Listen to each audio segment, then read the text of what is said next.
फकीरा कादंबरी भाग 12वा। अतिउंच अशा सह्याद्रीच्या पाठीवरून ती सर्व माणसं बेडसगावकडे निघाली होती। त्यावेळी ती महाराष्ट्राचं भूषण सह्याद्रीप्रमाणेच विशाल भासत होती। परिस्थितीनं त्यांना धनुष्याच्या कमानीप्रमाणे घडवलं होतं। लहानशा पाऊल वाटेनं ते सर्व एकामागे एक चालत होते। कुणीही घाई करीत नव्हतं, कारण सूर्य अजून बराच वर होता। तोही मंद गतीनं विशाल गडाच्या शिखरावरून चालत होता। त्याच्या किरणांनी वारणा काठ सोन्याच्या राशीसारखा दिसत होता। किर्र झाडीच्या मस्तकावर रुपेरी रंगत जणू आकाशातून सांडत होता। डोंगर बोलत होता। पाखरं सुरकांड्या घेत आपापल्या घराकडे जात होती। काही घरट्यांमध्ये किलबिल होती, तर काही फांद्यांवर बसून गोड गीत गात होती। आष्टीच्या धोत्रानं कंबर बांधून फकीरा गबऱ्यावर बसला होता आणि निश्चल बसून समोर पाहत होता। बेडसगावात काय होणार याचा विचार तो करीत निघाला। त्याचा चेहरा भलताच गंभीर झाला होता। वावटळीत पाचोळा सापडावा तसा तो विचारात गिरक्या घेत होता। सरकारी खजिना लुटला म्हणून सरकार आकाश पातळ एक करील, मग आपलं काय होईल? आई, थोरली आई, सरू आणि दौलती यांना कोण मग? आणि आपण येतेवेळी आईलाही सांगितलंही नाही। चूक केली। बेडसगावचा खजिना आपण लुटणार हे आईला न सांगून आपण चूक केली। या विचाराची हुरहुर फकीराच्या काळजात बोचत होती, पण गबऱ्या निर्भयपणे त्याला क्षणाक्षणाला पुढंच नेत होता। बळी हातात मुसळासारखी काठी घेऊन झेपा घेत होता। त्याच्या निश्वासानं नाकपुड्या फुगल्या होत्या आणि घोंचीकर बळीनं घोड्यावर बसून आपली ती प्रचंड दाढी मुठीत धरली होती। वारा भन्नाट येऊन त्या दाढीला विस्कटीत होता। मुरा वरचेवर मिशा चापून चोपून नीट बसवीत होता। सावळा वाघासारखा दिसत होता। एकूण एक माणूस निर्भय होतं। आपण आज मृत्यूशी सामना करणार आहोत याची कल्पना असूनही ते किंचितही मलोल झाले नव्हते। मात्र त्यांची मनं आपापल्या घरात, बायका मुलात घुटमळत होती नि शरीर बेडसगावची वाट चालत होती। ते सर्व बेडसगावच्या गावदरीला आले आणि सूर्य मावळला। कडूस पडत होतं। फकीरानं आपल्या माणसांच्या टोळ्या करून गावाच्या पश्चिमेला त्यानं वारणेच्या वाळवंटात जाण्याची सूचना दिली। त्याप्रमाणे सर्व पांगून निघाले आणि सावळा, तायनू, पिरा, साधू, खंडू रामोशी यांना घेऊन फकीरा सरळ गावात घुसून निघाला। नदीच्या काठी जमून थोडी विश्रांती घ्यायची होती। शिवाय गावाला नीज लागल्याशिवाय काहीच हालचाल करता येणं शक्य नव्हतं। म्हणून तो ठरलेल्या ठिकाणी निघाला होता। गावाच्या मध्यभागी फकीरा आला तेव्हा पारावर बरेच लोक बसून गप्पा मारित होते। त्यांनी फकीराची ती माणसं पाहिली आणि शिंग, हलगी, मशाली, तलवार, भाले, कुऱ्हाडी हे सारं पाहून त्यांनी कान टवकारले। काहींना तर राहवलं नाही। त्यांनी धीर करून विचारलं, कोण गाव पाहुणं? तेव्हा चटकन सावळा म्हणाला, बुक्कलपूर। आमचा तमाशा आहे। लगेच तायनू महार म्हणाला, आमची माणसं मोरी गेली का? नाही बा, एक गावकरी तरुण चटकन म्हणाला, पर नाच्या कुठे आहे हो तुमचा? त्योच तर मोर गेला या, तायनू म्हणाला। आज सांजला दिसल की त्यो तुमसनी। म्हणजे तुमचा तमाशा हात आमच्या गावात होणार आहे म्हणता? एका गावकऱ्यानं चेकाळून विचारलं आणि सावळा म्हणाला, हो, बामणाच्या वाड्यामोर आज आमचा तमाशा उभा राहणार आहे। मग काय मज्जा आहे, सर्वच गावकरी म्हणाले आणि फकीरा हा त्या तमाशातील सरदार असावा असा तर्क करू लागले। नि फकीरा गावाबाहेर पडला। तोंड ओळख मोडली होती. वारणा काठ कष्टाळू शेतकऱ्याप्रमाणे निश्चल झाला होता. कुठेही हू की चू होत नव्हतं. सर्वत्र सामसूम झाली होती. अंधाराच्या जाड थरानं सर्व चराचर झाकलं होतं. आकाशातील चांदण्याच्या लखलखाटात फक्त वारणामाईचं पात्र अंधारात तळपणाऱ्या तलवारीप्रमाणे चमकत होतं. कुठंतरी एखादं पाखरू विचित्र आवाज काढून गंभीर वातावरणाला धक्का देत होतं. मंदिराची सर्व माणसं एकत्र आली आणि मग सर्वांनी चुळा भरून भाकरी सोडल्या. ही भाकरी आता शेवटची समजून खाऊया. कुणाला ठाऊक आज कोण मरणार आणि कोण जगणार, फकीरा म्हणाला. पर आज आपण सरकारी खजिना फोडून म्हणजे मरणाचा दारच फोडून यम राजाला बाहेर काढणार आहे. खजिना लुटीची बातमी ऐकून सरकार पिसळून उठेल आणि परत आमासनी त्याच्या बरोबर लढावं लागेल. फकीरा बोलत होता. भाकरीच्या कोरा हातात घेऊन सर्व ऐकत होते. भिवा उठला आणि म्हणाला, मरता मरता खजिना लुटूया म्हणजे आपली पोरं बाळ तरी 4 दिवस सुखानं खातील. कुणी बघितलंय मोरचं? असं म्हणून त्यानं घास घेतला. पर मगाशी सारच घसरलं. तायनू म्हणाला, बामणाच्या वाड्यामोर तमाशा हाय म्हणून गाव जमून बसलाय आणि आमचाच तमाशा होणार. काय नाही, तुटून पडा, पिरा म्हणाला. तमाशाला आलेले हौसे गल्लीनं पळतील. कसा तमाशा होतोय तो तरी बघा. सर्वांची जेवणं झाली. मग कैकांनी गांजा ओढला. तर्र होऊन मग तयारी केली. त्यावेळी रात्र बरीच झाली होती. गाव सामसूम भासत होता. त्याचा अंदाज घेऊन फकीरा म्हणाला, पेटवा मशाली. एकदम सर्व उठले. मशाली पेटल्या. त्यांच्या उग्र प्रकाशात शांत वारणा जागी झाली. वाहतं पाणी अधिकच अवखळ बसलं. कुऱ्हाडी ठोकून सरळ बसल्या. भाल्यांची फाळं सज्ज झाली आणि घमांडीनं हलगी शेकली. शिंग हलगी खजिना लुटणारे मर्द जीवावर उदार झाले. हळूच जाऊन खात करणारी भ्याड माणसं ती नव्हती, तर वाजत गाजत जाऊन मरणाला जागा करून मग त्याला कवटाळणारी ती मर्द माणसं होती. फकीरा भरकन पुढे निघाला. चला. कोणीतरी हुंकारलं आणि सर्वच चालू लागले. गावात शिरताच हलगीवर टिपरू पडलं आणि शिंगानं आरोळी ठोकली. सारा प्रदेश थरारला. बेडसगाव एकदम जागा झाला आणि कान टवकारून ऐकू लागला. कसलं शिंग? गाव बोलला आणि पुन्हा स्वतःच उत्तरला, असेल वरात. हलकीच्या कडाक्यानं गल्ल्या हादरल्या आणि शिंगानं भीतीदायी वातावरण पेटलं. फकीरा वादळाप्रमाणे ब्राह्मणांच्या वाड्यापुढे येऊन दाखल झाला. रघुनाथ ब्राह्मणाचा तो वाडा आता जागा झाला होता. परंतु 1.5 लाखाचा खजिना पोटात घेऊन निर्भय बसला होता. प्रचंड जुन्या चालीचा मजबूत दरवाजा बंद होता आणि त्या दरवाजाच्याच कमानीत एका खिडकीत रघुनाथ येऊन पाहत होता. वरात का बंड या प्रश्नानं त्याचं काळीज फोडलं होतं. शेवटी त्याचा कयास खरा ठरला. दरोडाच आला याची खात्री होताच त्यानं बंदूक सज्ज केली. फकीरा दाराला भिडला होता. नंग्या तलवारी कुऱ्हाडी लखलखत होत्या. माणसात बळ उसळत होतं. वाड्यात घुसा हा एकच आक्रोश त्यांना पुढे रेटीत होता. फकीरा हातात तलवार घेऊन अगदी दाराला छाती लावून उभा होता. त्यामुळं वर कमानीच्या खिडकीतली बंदूक त्याला नेमू शकत नव्हती. परंतु रघु बामणाला कड दिसली नाही. कड निघाली नाही. त्यानं अंधारात एक गोळी झाडली आणि मग मात्र गावाला खरा प्रकार उमगला.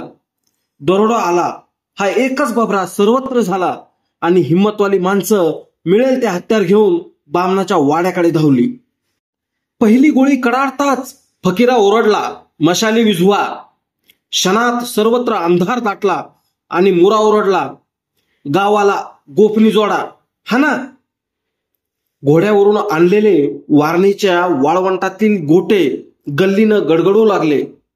पुढून येणारी माणसं पटापट पडू लागली, परंतु लवकरच दगड संपले.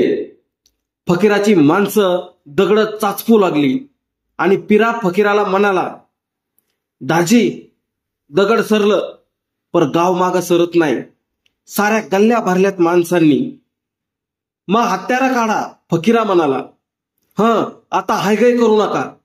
दिसल त्याला कापीत वाट काढा आणि नदीवर चला, पांगू नका. जीवानं सारखं लढत मोर व्हा.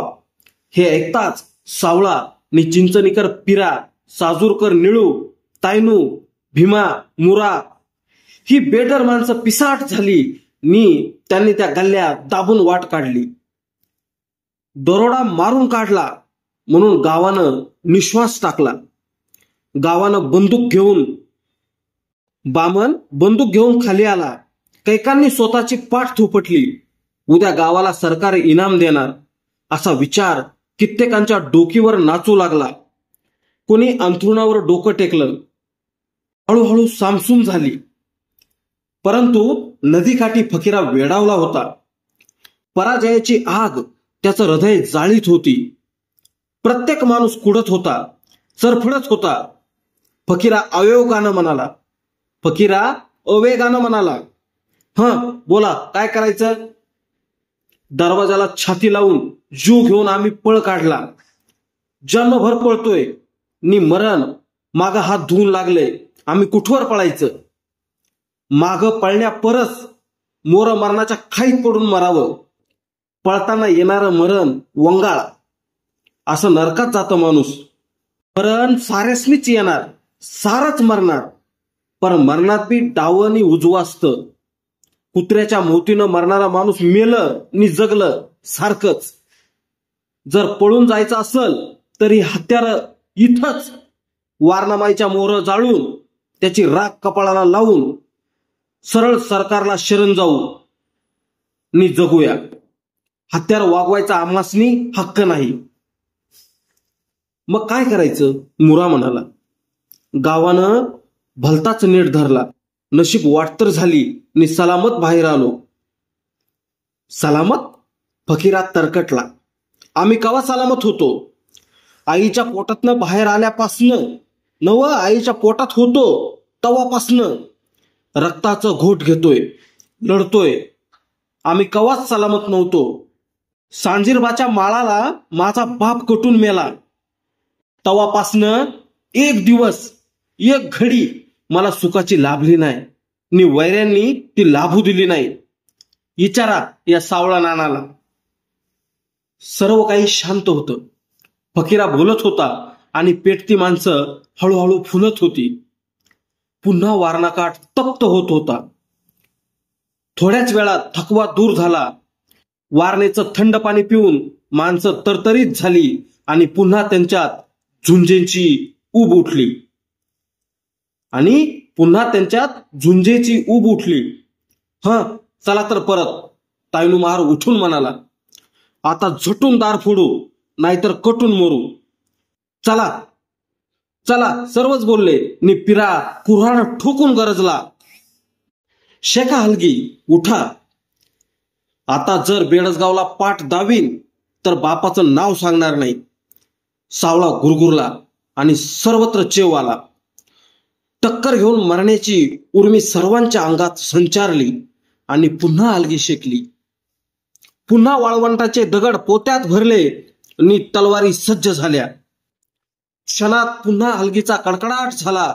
पुन्हा दुप्पट जोरानं शिंग खेकाळलं आणि 10 दिशा दणानून गेल्या. पळून गेलेले दरोडेखोर पुन्हा माणसं जमून आता निर्वाणीची झुंज देण्यासाठी आले. कदाचित त्यांनी पुन्हा दुप्पट माणसं आणली असतील आणि आता ते मुळीच हटणार नाहीत. उलट आम्ही सरकारसाठी फुकट का म्हणून मरायचं असा विचार कैकांनी बोलून दाखवला. खजिना सरकारचा, राखणदार बामण नि लुटणारे चोर, मग आम्ही का मरायचं असा पोक्त विचार करून गाव स्वस्थ बसला. धडाडीची माणसं पहिल्या उमाळीनं उठली, परंतु दुसरं कोणीच येत नाही असं पाहताच त्यांनी काढता पाय घेतला आणि फकीरा रघुबामनाच्या वाड्यापुढे आला.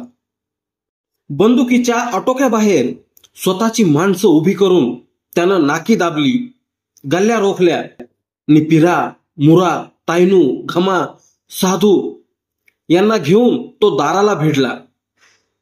बामनाची बंदूक त्यांच्या डोकीवरून गोळी झुगारीत होती आणि फकीरा दरवाजा फोडण्याचा विचार करीत होता. सर्वत्र दंगल सुरू झाली होती.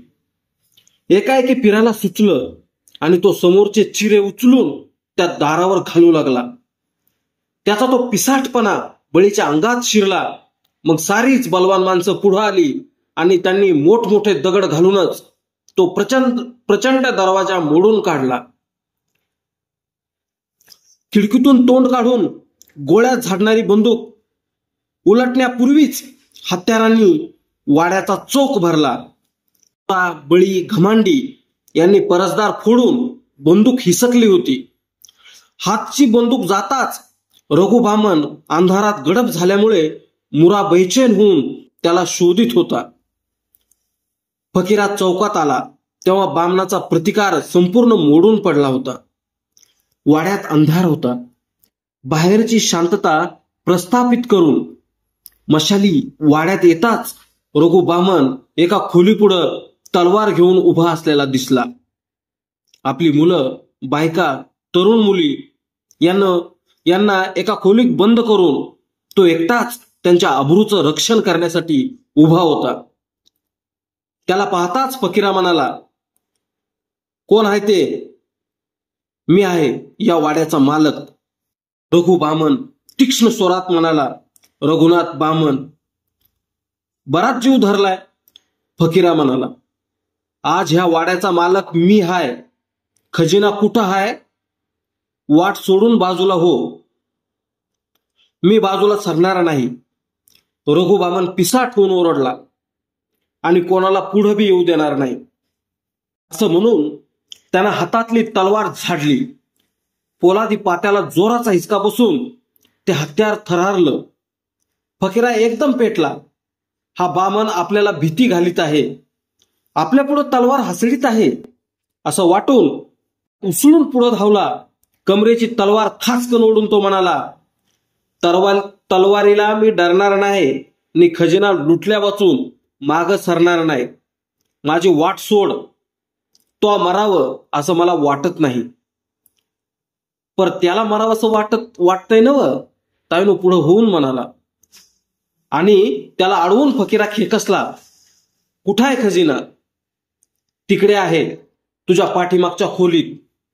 बामनही तितक्याच जोरात खेकसला. फकीराला आश्चर्य वाटलं. खजिना माझ्याजवळ असून हा त्या खोलीपुढं का उभा आहे? नक्कीच काहीतरी असावं असं वाटून फकीरानं विचारलं, तू तिथं का उभा?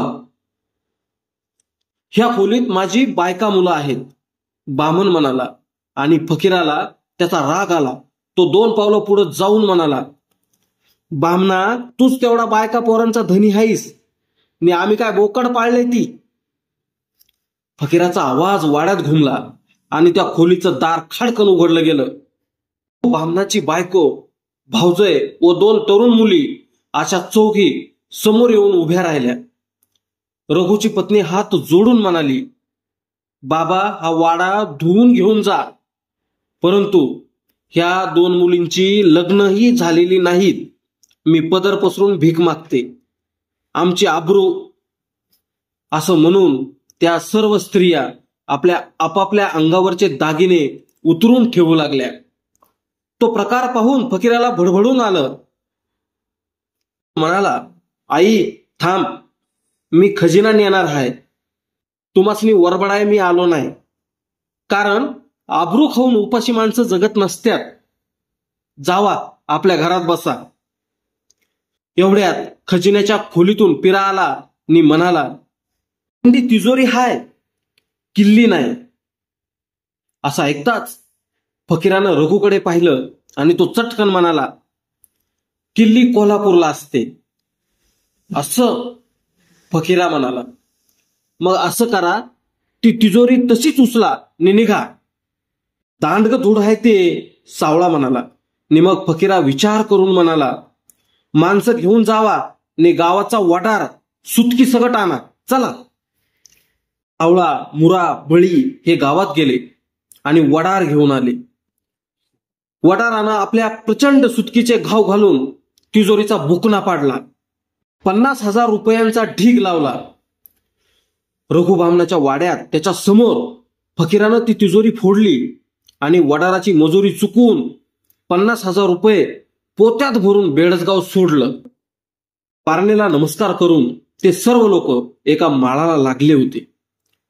पुष्कळ चालून आल्यानंतर फकीरा थांबला आणि त्यानं सर्व रक्कम वाटून देण्याची सूचना केली.